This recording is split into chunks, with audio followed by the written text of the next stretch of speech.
जय हिंद viewers, welcome back to our channel Gyaneshan classes. आज हम शुरू करने जा रहे हैं 10th क्लास का मैथ्स का first chapter real numbers. Number system के बारे में अब 6th क्लास से लगातार पढ़ते हुए आ रहे हैं। वैसे तो हम छोटी क्लास से थोड़ा बहुत पढ़ना शुरू कर देते हैं कि नंबर्स क्या है, लेकिन एक ओवरव्यू करेंगे नंबर्स का, क्योंकि नॉर्मली मैंने देखा है बच्चों को नंबर सिस्टम के बारे में ज्यादा पता नहीं होता, उनको नंबर्स याद नहीं रहते, वो सिर्फ चैप्टर कर लेते हैं। लेकिन मैं चाहता हूं कि आपको बेसिक पता हो, जो आपने 6th 7th 8th 9th 10th में किया है और जो आप आगे 11th क्लास में करने वाले हैं। तो हमारा नंबर सिस्टम क्या है उसका एक ओवरव्यू ले रहे हैं सबसे पहले। तो हमारे पास नंबर सिस्टम में हमारे पास जो चीजें हैं वो ये हैं। जो हमारे नंबर्स हैं उनको हमने ब्रॉडली दो पार्ट्स में डिवाइड किया है, एक रियल नंबर्स और एक इमेजिनरी नंबर्स। रियल नंबर्स वो होते हैं जिन्हें हम नंबर लाइन के ऊपर रिप्रेजेंट कर सकते हैं, can be represented on number line, जिनको हम नंबर लाइन पे डिनोट कर सकते हैं। नंबर लाइन पे रियल नंबर्स का डिनोशन आपने 7th 8th और 9th क्लास में किया हुआ है। और ऐसे नंबर्स जिन्हें हम नंबर लाइन के ऊपर रिप्रेजेंट नहीं कर सकते हैं उन्हें हम कहते हैं नॉन रियल नंबर्स या कहते हैं इमेजिनरी नंबर्स।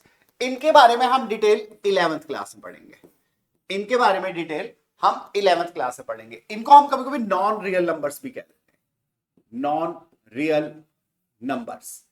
इनकी डिटेल जो लोग 11th में मैथ्स लेंगे वो यहां पर इनकी डिटेल 11th क्लास में जाके करेंगे इमेजिनरी नंबर्स के बारे में। इनके बारे में फिलहाल हमें कुछ नहीं करना है, बस हमें पता होना चाहिए कि इमेजिनरी नंबर भी होते हैं जिन्हें हम नंबर लाइन पे रिप्रेजेंट नहीं कर सकते। अब नंबर लाइन पे हम किन किन को रिप्रेजेंट कर सकते हैं, उनको हमने ब्रॉडली दो पार्ट्स में डिवाइड किया है, रैशनल एंड इरैशनल। रैशनल वो होते हैं जिन्हें हम p बाय क्यू की फॉर्म में रिप्रेजेंट कर सकते हैं, can be represented in the form of p by Q. यहां दो कंडीशन बड़ी इंपॉर्टेंट है। पहली तो है कि जो q है यानी कि जो डिनोमिनेटर है, this shouldn't be equals to zero. q जो है वो जीरो नहीं होना चाहिए। और दूसरी इंपॉर्टेंट कंडीशन है p and q are coprime integers. ये जो p और q है दोनों के दोनों क्या है, हमारे को प्राइम इंटीजर्स हैं। दोनों के दोनों क्या है, हमारे को प्राइम इंटीजर्स हैं। को प्राइम क्या होता है? को प्राइम वो नंबर्स होते हैं जिनमें 1 के अलावा कुछ भी कॉमन नहीं होता। जिनमें 1 के अलावा कुछ भी कॉमन नहीं होता उन्हें हम कहते हैं को प्राइम नंबर्स। ये बड़ी एक इंपॉर्टेंट कंडीशन है। जब हम आगे एक इंपॉर्टेंट क्वेश्चन करेंगे जो पेपर में आने ही आना है, जिसमें हम किसी नंबर को इरैशनल नंबर प्रूव करेंगे कि ये नंबर रैशनल नहीं है, वो एक इंपॉर्टेंट क्वेश्चन है फॉर इस चैप्टर का, तो उसमें हम इस कंडीशन का यूज करेंगे कि p and q are coprime integers, लेकिन हम बाद में उनमें कुछ कॉमन प्रूफ कर देंगे जिससे कि हम अपने क्वेश्चन को प्रूव कर पाएंगे। जब हम उस क्वेश्चन को करेंगे तब आपको बताया जाएगा इसमें। और इरैशनल नंबर्स वो होते हैं that can not be represented as p by q, not equals to p by q। इसके एग्जांपल्स हैं √2 एंड पाई। इसके बाद हमने रैशनल नंबर्स को और बहुत सारे पार्ट्स में डिवाइड किया, जिनमें से मैं बेसिक के लिए हमारे सिर्फ दो, जो हमने 4 पार्ट्स हैं वो बेसिक वाले जो हम कर रहे हैं वो हैं। पहला है नेचुरल नंबर्स। नेचुरल नंबर्स वो होते हैं जो हमने बचपन से सीखे हैं, 1 2 3 4 5, जो आपको घर में मम्मी या पापा आपके सिखाते हैं शुरू शुरू में नंबर सिस्टम, तो आपको 1 2 3 4 सिखाते हैं। किसी भी बच्चे को जीरो से नहीं सिखाया जाता। लेकिन अब जब बड़ी क्लास में आते हैं, फर्स्ट सेकंड में आते हैं, तो यू कम टू नो कि जीरो भी एक नंबर होता है। तो ये जीरो नंबर क्या होता है? जब जीरो को भी इंक्लूड कर देते हैं नेचुरल नंबर्स में तो वो कहलाते हैं होल नंबर्स। जब हम 0 1 2 3 एंड सो ऑन, ये कहलाते हैं हमारे होल नंबर्स। इसके बाद है इंटीजर्स। इंटीजर्स होते हैं 0 1 2 3, ये positive integers, -1 -2 -3 and so on, ये हमारे नेगेटिव इंटीजर्स। तो ये हमारे इंफिनिट नेगेटिव इंफिनिटी तक जाते हैं, ये हमारे पॉजिटिव इंफिनिटी तक जाते हैं। तो ये सारे हमारे कहलाते हैं इंटीजर्स। इसके बाद है डेसिमल्स। डेसिमल्स दो तरह के होते हैं। क्या क्या होते हैं? टर्मिनेटिंग। टर्मिनेटिंग कौन से होते हैं और नॉन टर्मिनेटिंग कौन से होते हैं? टर्मिनेटिंग मींस जिनको अगर हम डिवाइड करते हैं तो वो एक लिमिट पे आके खत्म हो जाते हैं, फर्दर उनका डिवीजन नहीं होता है। लेकिन नॉन टर्मिनेटिंग ऐसे होते हैं जो लगातार डिवाइड होते चले जाते हैं। ये कौन से होते हैं? इनके एग्जांपल्स जैसे हमारे पास है टर्मिनेटिंग में हमारे पास है p बाय q। टर्मिनेटिंग में हमारे पास है p बाय q, जहां पर कि p बाय q में q हैज 2 और 5 और 2 एंड 5 एज प्राइम फैक्टर्स। जो इसका डिनोमिनेटर है, इस डिनोमिनेटर का जब हम फैक्टराइजेशन करते हैं तो उसके फैक्टराइजेशन में हमारे पास या तो 2 आएगा, जरूर आएगा उसके प्राइम फैक्टराइजेशन में, या 5 आएगा, या दोनों भी आ सकते हैं 2 एंड 5। इसके अलावा कुछ नहीं आएगा। अगर 2 एंड 5 आ रखा है और उसके अलावा भी कुछ और आ जाए, 3 आ जाए, 7 आ जाए, कुछ भी आ जाए ऐसा, तो वो क्या हो जाएगा हमारा, जब when Q has prime factors other than or with 2 and 5, या तो 2 और 5 के अलावा हो या with 2 and 5 हो, कुछ और भी हो, तो हम उनको रखते हैं नॉन टर्मिनेटिंग में रखते हैं उनको। नॉन टर्मिनेटिंग के भी दो पार्ट्स हैं, एक है रेकरिंग, एक नॉन रेकरिंग। तो रेकरिंग और नॉन रेकरिंग को इसको मैंने अलग से इसलिए बनाया क्योंकि हमारे पास जो रेकरिंग है, रेकरिंग का मतलब होता है,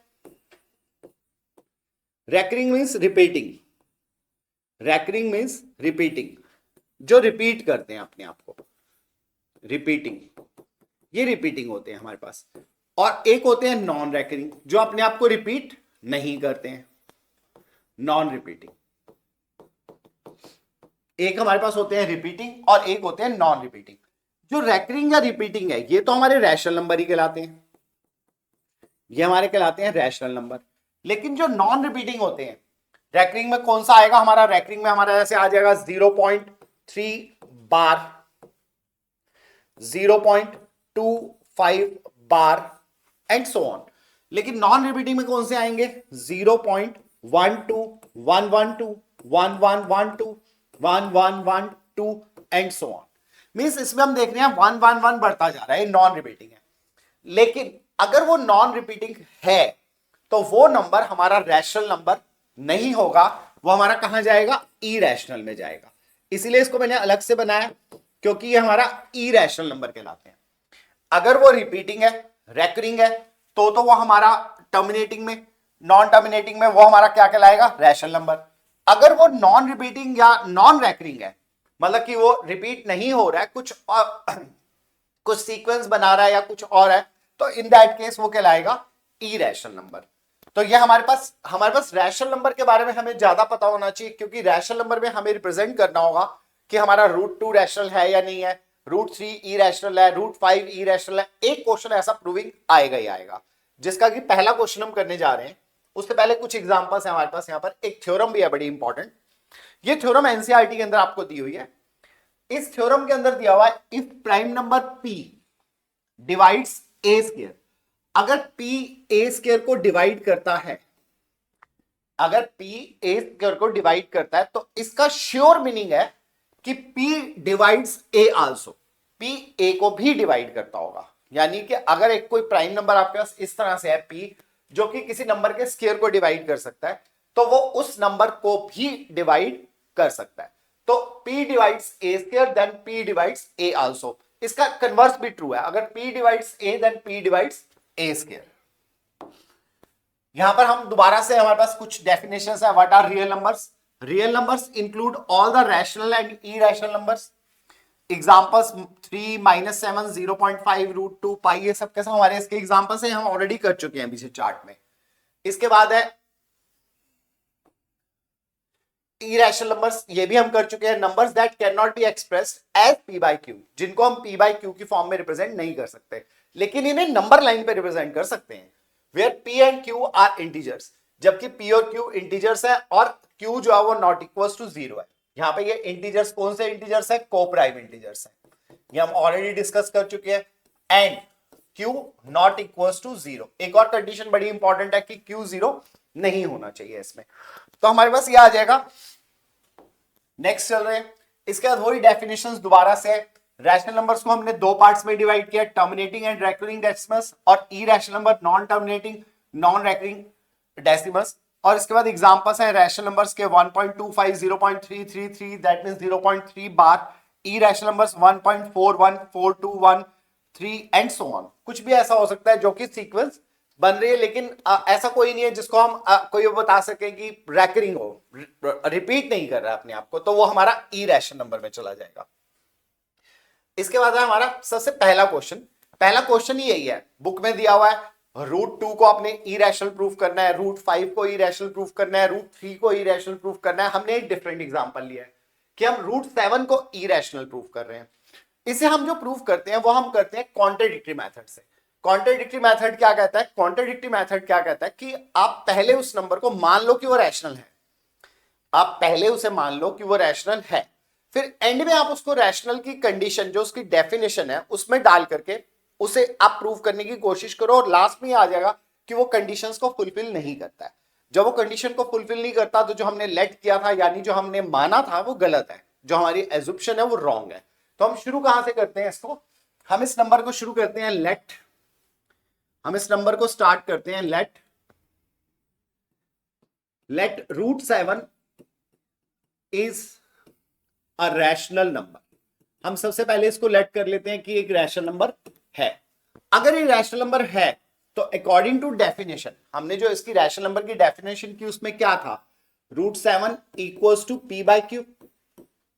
हम √7 को पी बाई क्यू की फॉर्म में रिप्रेजेंट कर सकते हैं, वेयर यहां दो कंडीशन मैंने आपको पहले बताई, P and Q are coprime integers. को प्राइम मींस इनमें कुछ कॉमन नहीं है, 1 के अलावा कुछ कॉमन नहीं है। ये दो ऐसे इंटीजर्स हैं जो को प्राइम इंटीजर्स हैं। एंड दूसरी कंडीशन क्या है, Q not equals to 0, Q 0 नहीं है। अब इसके बाद हम इसको Q को इधर ले आएंगे तो हमारे पास हो जाएगा √7 Q equals to P। Squaring on both side कर देंगे। स्केयरिंग बहुत अलग अलग मेथड दिया हुआ बुक्स में, but I would like to follow NCERT method. जो एनसीईआरटी में दिया हुआ है मैं उसी मेथड को फॉलो करूंगा, क्योंकि सीबीएसई में चेकिंग करते वक्त टीचर उस मेथड को कभी भी चैलेंज नहीं करते हैं, उसको ठीक करते ही करते हैं। कभी कभी किसी मेथड में अगर गलती हो जाए तो टीचर उसको रिकमेंड नहीं करते हैं, क्योंकि कुछ बुक्स में आरडी शर्मा वगैरह जो बुक्स दी हुई हैं या दूसरी बुक्स हैं उनमें अलग अलग मेथड है।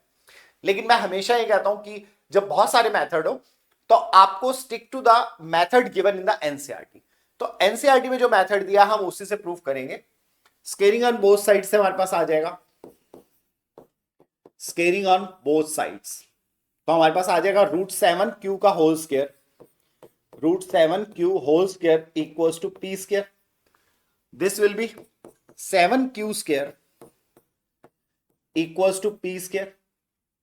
अब यहां से क्या प्रूफ होता है, हमें यहां से क्लियरली पता चलता है कि P स्क्वायर जो है वो 7 मल्टीपल ऑफ Q स्क्वायर है। P क्या था, इंटीजर, तो P स्क्वायर क्या होगा, इंटीजर। Q क्या है, इंटीजर, तो Q स्क्वायर क्या होगा, इंटीजर। तो यानी कि होल नंबर एक इंटीजर है। यहां से क्लियरली पता चल रहा है कि P स्क्वायर को 7 डिवाइड कर सकता है, क्योंकि अगर मैं 7 को यहां ले जाऊं तो Q square is equals to P square upon 7। So we can say कि P स्क्वायर का एक फैक्टर क्या है, 7। और वी कैन से बिल्कुल क्लियरली यहां से पता चल रहा है कि P square is divisible by 7, P square is divisible by 7। तो हम यहां से क्लियरली बता सकते हैं P square is divisible by 7। अगर P स्क्वायर डिविजिबल बाय 7 है तो इसका मतलब क्या है, अभी पीछे चलेंगे हम अपनी थ्योरम पर, जो हमने एक थ्योरम की थी। ये थ्योरम बड़ी इंपॉर्टेंट है, मैंने आपको पहले भी कहा कि ये थ्योरम बहुत इंपॉर्टेंट है। If prime number P divides A square then P divides A also. अगर P A स्क्वायर को डिवाइड कर सकता है तो P A को भी डिवाइड करता होगा। अब हमारे पास कौन सा नंबर डिवाइड कर रहा है P को, हमारे पास नंबर है 7 और डिवाइड क्या हो रहा है हमारा P स्क्वायर। तो अगर 7 P स्क्वायर को डिवाइड कर सकता है, अगर हमारा 7 P स्क्वायर को डिवाइड कर सकता है, हमारे पास 7 डिवाइड्स P स्क्वायर, इसको हम दोबारा लिख लेते हैं, 7 डिवाइड्स P स्क्वायर। और दिस इंप्लाइज, ये क्या इंप्लाई करता है, 7 divides P square, this implies 7 divides P also. ये किससे, आपको यहां लिखना पड़ेगा बाय थ्योरम, उस थ्योरम की स्टेटमेंट आपको लिखनी पड़ेगी। यहां वो जो थ्योरम हमने यूज किया उसकी स्टेटमेंट आपको लिखनी पड़ेगी। If 7 divides P square then 7 also divides P। तो इसका मतलब P जो है वो डिविजिबल बाय 7 है।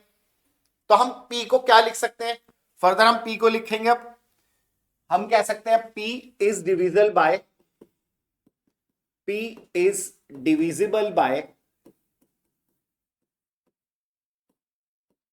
7 और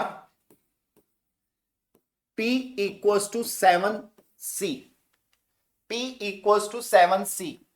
C इज अनदर इंटीजर। अगर वो 7 से डिवाइड होता है तो हम उसको 7 का कुछ मल्टीपल लिख सकते हैं। C is another integer, C is another integer. C is another integer.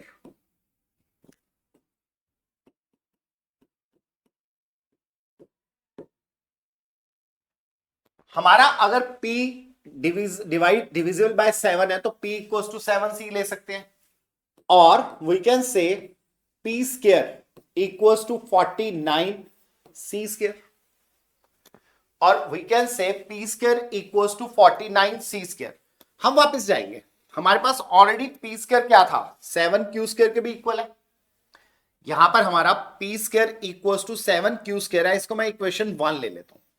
हम वो जो P स्क्वायर की वैल्यू है जो हमने अभी अभी निकाली है 49C स्क्वायर, उसको यहां सब्स्टिट्यूट कर देंगे. इक्वेशन 1 क्या है हमारे पास, फ्रॉम इक्वेशन 1 क्या थी हमारे पास, इक्वेशन 1 है हमारे पास 7Q square equals to P square. 7Q square equals to P square, और P स्क्वायर की ये वाली वैल्यू ये उठा करके यहां सब्स्टिट्यूट कर देते हैं. P स्क्वायर इसके भी इक्वल है और P स्क्वायर इसके भी इक्वल है, तो क्या होगा, we can say 7Q square equals to 49C square. 7Q square equals to 49C square, और we can say Q square equals to 7 इधर आके डिवाइड हो जाएगा तो 49/7 C स्क्वायर और 7C square. So Q square is also multiple of 7, or we can say Q square is divisible by, जैसे हमने पहले कहा था वैसे ही हम कहेंगे divisible by 7. अगर Q square divisible by 7 है तो अगेन यूजिंग द थ्योरम, वही थ्योरम दोबारा यूज करेंगे. अगर Q square 7 से डिवाइड होता है तो Q भी divisible by 7 होगा. This implies Q is divisible by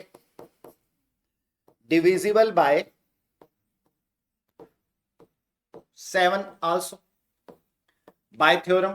यहां मैं अगेन थ्योरम, यहां आपको कहूंगा कि स्टेटमेंट आप जरूर लिखो थ्योरम की, वरना नंबर कट जाएंगे. Q is divisible by 7 also. अब हम अगर देखते हैं कि P जो है वो डिविजिबल बाय 7 है, इक्वेशन 2 ले लेते हैं इसको, और इसको ले लेते हैं इक्वेशन 3.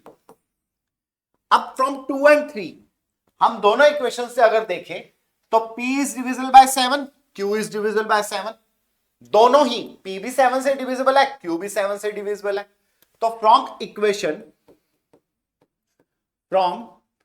Equations 2 and 3,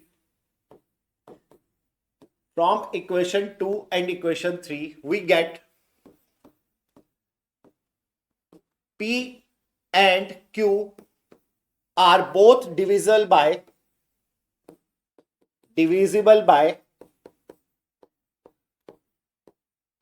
7. दोनों ही 7 से डिवाइड हो रहे हैं.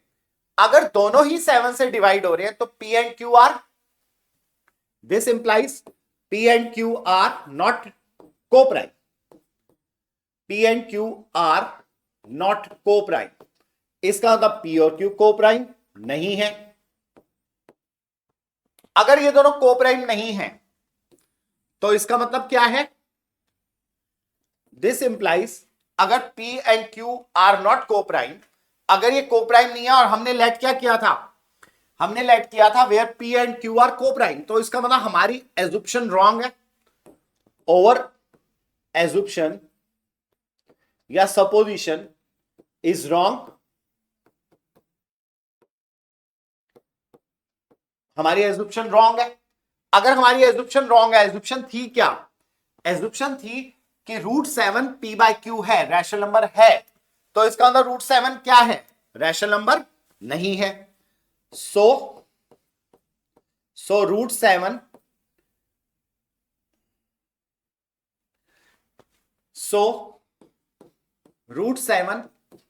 is not a rational number.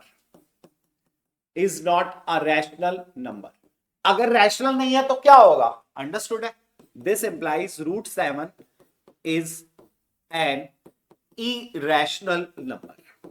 Irrational number. सो हमारे पास √7 क्या आ गया, इरेशनल नंबर आ गया, और हमें यही प्रूफ करना था।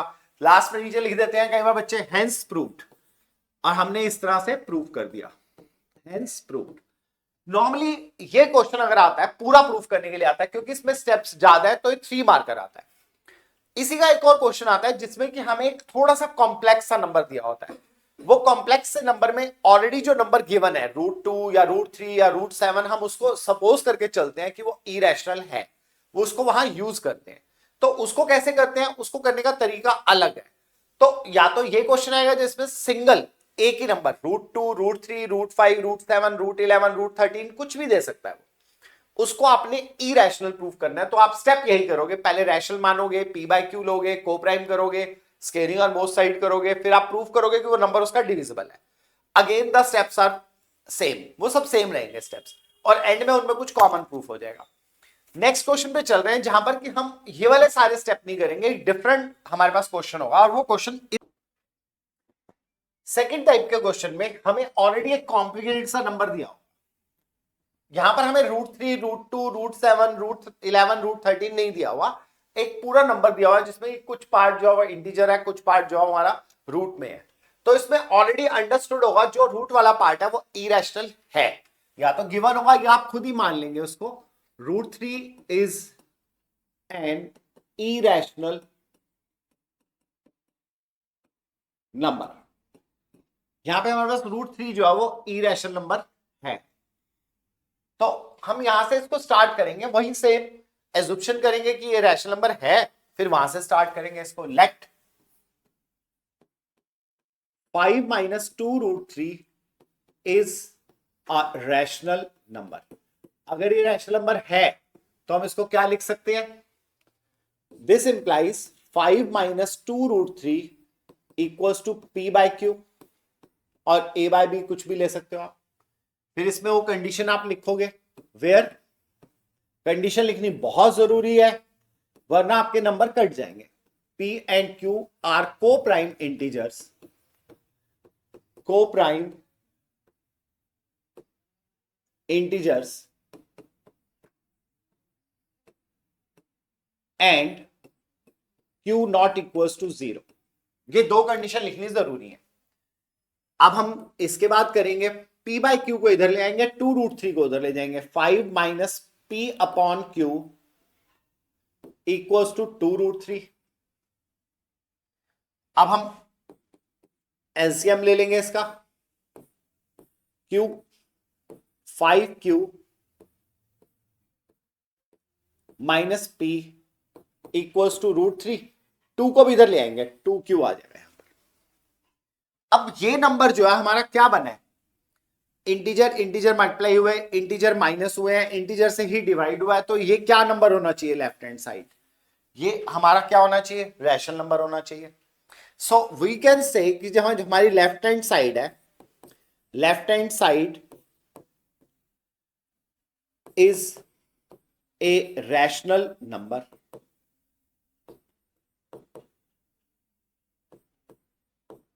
Is a rational number. अगर left hand side rational number है तो राइट हैंड साइड भी रैशनल होनी चाहिए। So right hand side is also a rational number, वो भी एक रैशनल नंबर होनी चाहिए। This implies √3 is a rational number, rational number. इसका मतलब √3 रैशनल नंबर है, बट √3 क्या है, is an irrational number which is wrong,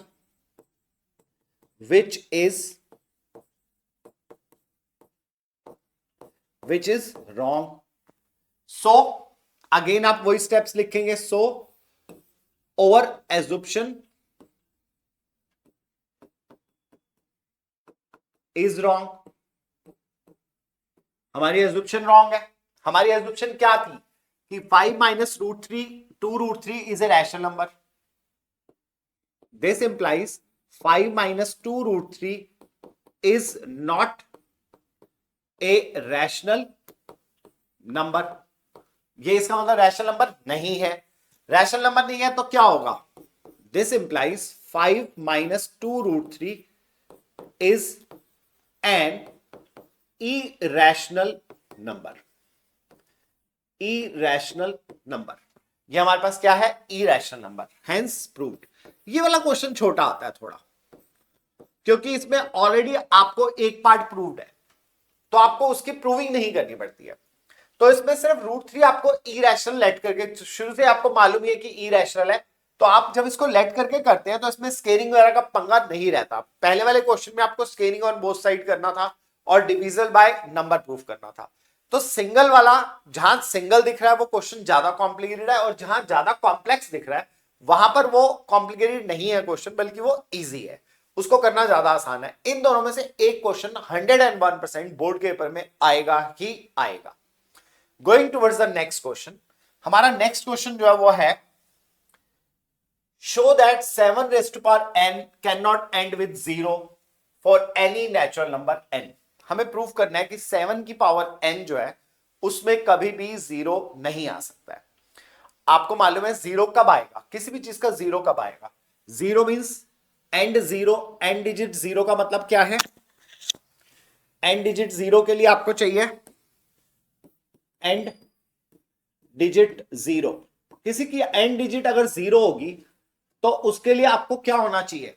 वो 10 का मल्टीपल होना चाहिए, यानी कि वो मल्टीपल ऑफ 10 होना चाहिए, यानी उसके दो फैक्टर होंगे ही होंगे, उसके दो प्राइम फैक्टर होंगे ही होंगे। कौन कौन से दो प्राइम फैक्टर होंगे उसके? 2 एंड 5, 2 और 5, उसके दो प्राइम फैक्टर 2 एंड 5 होंगे ही होंगे। अगर किसी की एंड डिजिट 0 आती है, कोई भी नंबर आप ले लो, 120, 1300, 1800, 1800, 1850, कुछ भी ले लो जिसके एंड में 0 आता है, उसका एक मल्टीपल जो होगा वो 10 होगा। 10 मींस 2 और 5 उसके फैक्टर जरूर होंगे। अगर 2 और 5 आ रहा है तो इसका मतलब उसकी एंड डिजिट 0 होगी, अगर नहीं आ रहा तो उसकी एंड डिजिट 0 नहीं हो सकती। तो हम 7 की पावर n को क्या लिख सकते हैं? Here 7 raised to power n is equals to 7 into 7 into 7 into 7 कितनी बार? And so on n times. ये n टाइम्स आएगा हमारे पास। 7 7 7 7 7। इसमें 2 आ रहा है? नहीं आ रहा।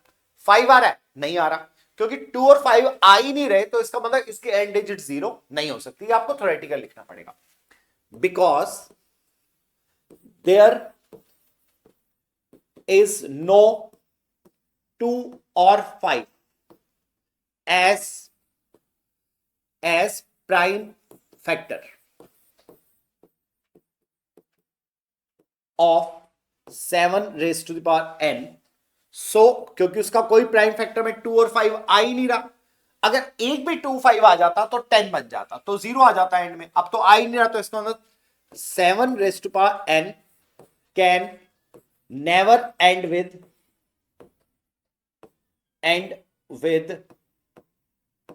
digit 0।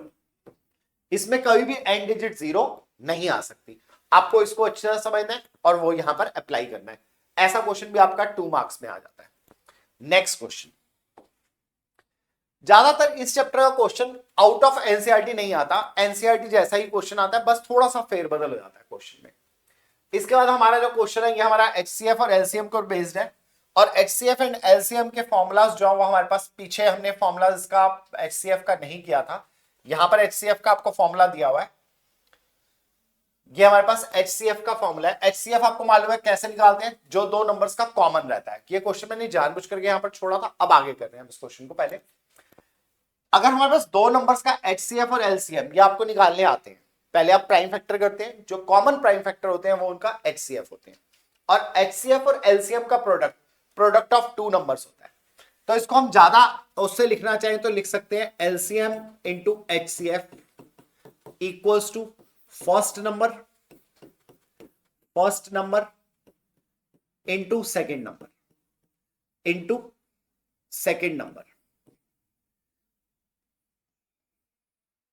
First number into second number. जब भी कभी आप फर्स्ट और सेकंड नंबर को मल्टीप्लाई करेंगे तो आपको एलसीएम और एचसीएफ का प्रोडक्ट मिल जाएगा। जैसे यहां पर दिया हुआ आपको find HCF and LCM of 12 and 15। आपको 12 और 15 का एचसीएफ और एलसीएम निकालना है। तो पहले हम यहां से 12 के फैक्टर कर लेते हैं। 12 के फैक्टर्स क्या होंगे हमारे? 2 6 जा 12, 2 3 जा 6, 3 1 जा 3। तो इसके फैक्टर हो गए 12 के 2 इंटू 2 इंटू 3। और यहां से हम 15 के फैक्टर्स करेंगे। 15 के फैक्टर्स क्या आएंगे हमारे? 3 5 जा 15, 5 1 जा 5। तो 15 के फैक्टर्स हो गए हमारे 3 इंटू 5। अब इनमें अगर हम कॉमन देखें तो क्या मिल रहा है हमें? कॉमन हमें यहां कॉमन मिल रहा है 3 कॉमन मिल रहा है। तो इनका एचसीएफ क्या होगा? HCF of 12 and 15 equals to 3। यह हमारे पास 3 आ गया। हमें निकालना क्या है? एलसीएम भी निकालना है। तो एलसीएम के लिए हमारा फॉर्मूला बन जाएगा, इसमें से हमारा फॉर्मूला बनेगा LCM equals to first number into second number divided by HCF. That means 12 into 15 divided by इनका एचसीएफ क्या है हमारे पास? 3 को किसी भी एक से कैंसिल कर दो। 3 5 जा 15, 12 5 जा 60। ये हमारा क्या आ गया? LCM of 12 and 15। ये हमारा 12 एंड 15 का एलसीएम आ गया। बड़ा आसान सा क्वेश्चन है। एलसीएम एचसीएफ का क्वेश्चन नॉर्मली डायरेक्ट नहीं आता है, इसका क्वेश्चन अप्लाइड फॉर्म में आता है। अप्लाइड फॉर्म में कैसे आता है? जो हम क्वेश्चन अब करने जा रहे हैं, ये क्वेश्चन हमारा एचसीएफ बेस्ड क्वेश्चन है।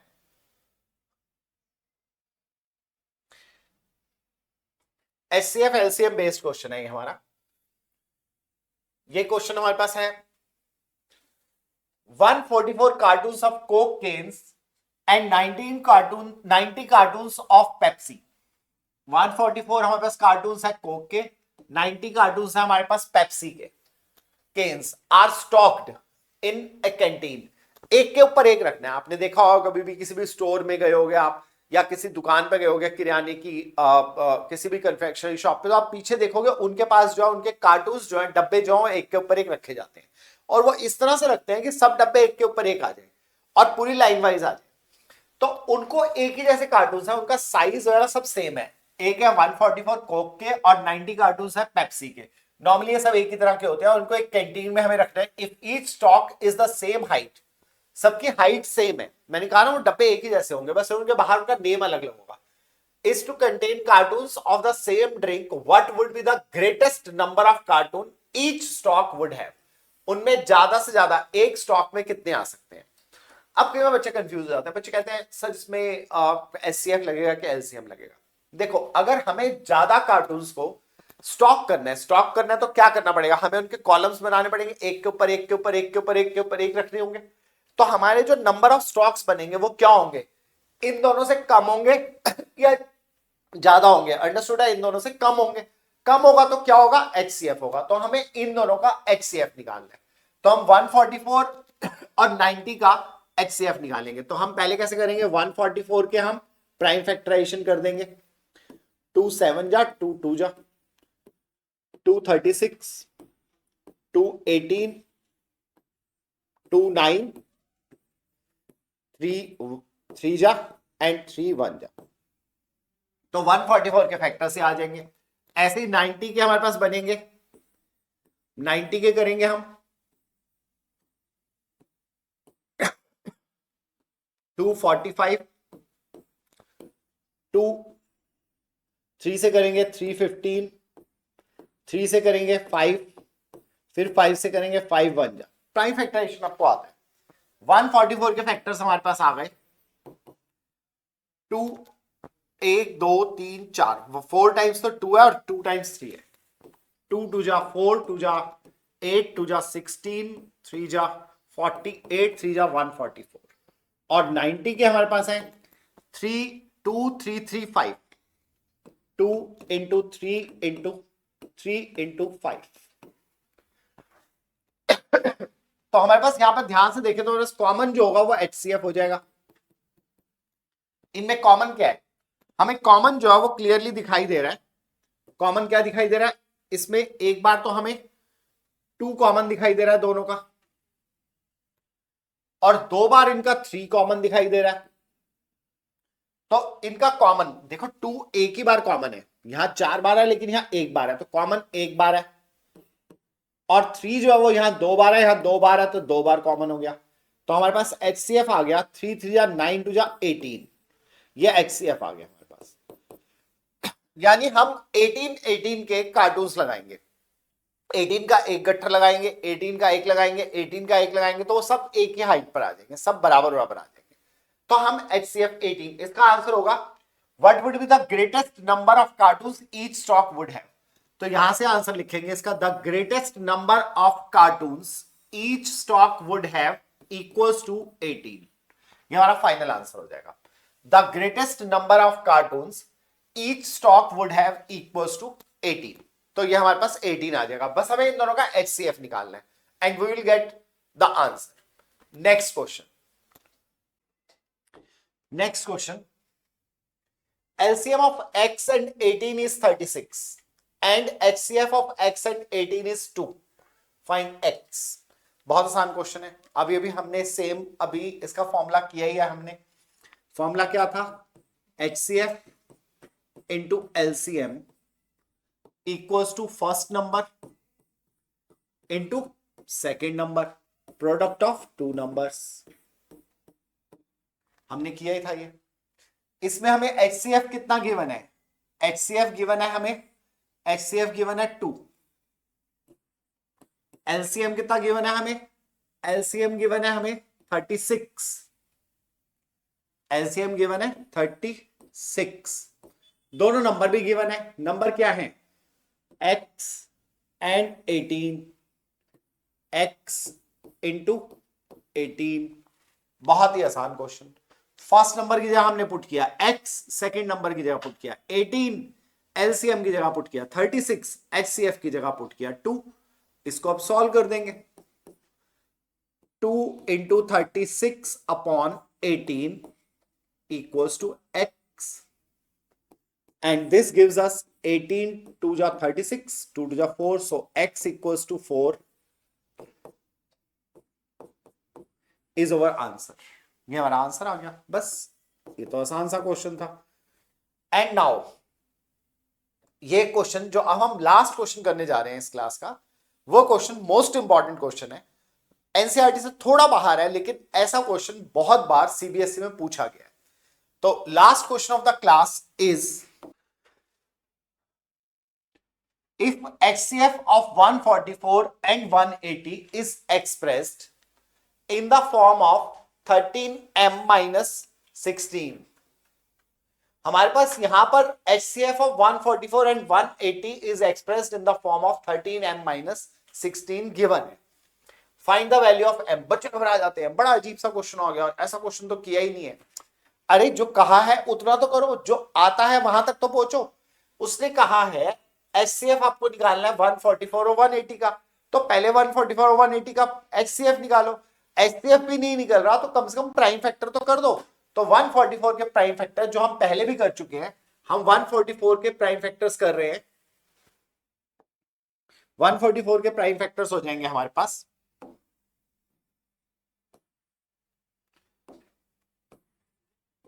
144, 2 से करेंगे 72, 2 से करेंगे 36, पहले भी ऑलरेडी कर चुके हैं पिछले क्वेश्चन में।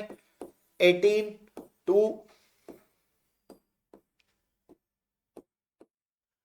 2, 9, 3 3 जा 9, 3 1 जा 3। इसके बाद हम करेंगे 180 के प्राइम फैक्टर्स। 2, 90, 90 के हम ऑलरेडी कर चुके हैं। 45, 3 से जाएगा 15, 3 से जाएगा 5, 5 से जाएगा 1। तो अब इनके प्राइम फैक्टर्स लिख लेते हैं। 144 के प्राइम फैक्टर्स क्या हो गए हमारे पास, 2 2 2 2 4 times, 2 into 2 into 2 into 2 into 3 into 3। हमारे पास 144 के 1 2 3 4 टाइम्स 2 और 2 टाइम्स 3 है, लिख दिए। 180 में 2 times 2, 2 into 2, 2 times 3, 3 into 3 into 5। HCF के लिए क्या करेंगे, कॉमन देखेंगे। कॉमन क्या देखेंगे, अब हम कॉमन देखेंगे इनके, तो कॉमन है हमारे पास HCF के लिए 2 टाइम्स कॉमन है, दो बार कॉमन है। ऐसे ही 3 भी 2 बार कॉमन है, तो हमारे पास HCF बन जाएगा 2 इंटू 2 इंटू 3 इंटू 3। तो HCF आ गया हमारे पास, HCF की वैल्यू आ गई हमारे पास 2 2 जा 4 3 जा 12 3 जा 36, ये हमारे पास आ गई 36। अब HCF हमें वहां भी गिवन है, क्वेश्चन में ऑलरेडी गिवन है। क्वेश्चन में क्या गिवन है हमें, 13m माइनस 16, 13m-16, ये भी HCF है और ये भी HCF है, इक्वल कर दो, सिंपल सी चीज।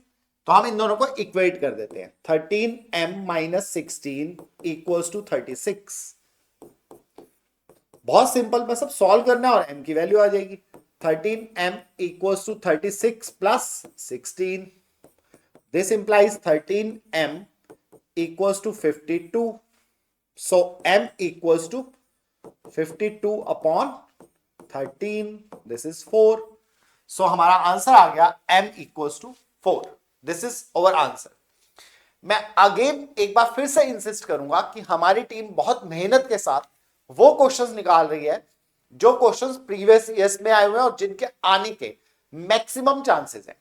इसीलिए हम बिल्कुल शॉर्ट में करने की कोशिश कर रहे हैं कि आपको हर एक घंटे के अंदर हम पूरा चैप्टर रिवाइज करवा सकें और मैक्सिमम टू मैक्सिमम जितने इंपॉर्टेंट क्वेश्चंस हैं वो आपको करवाए जा सकें। Thank you very much and जय हिंद।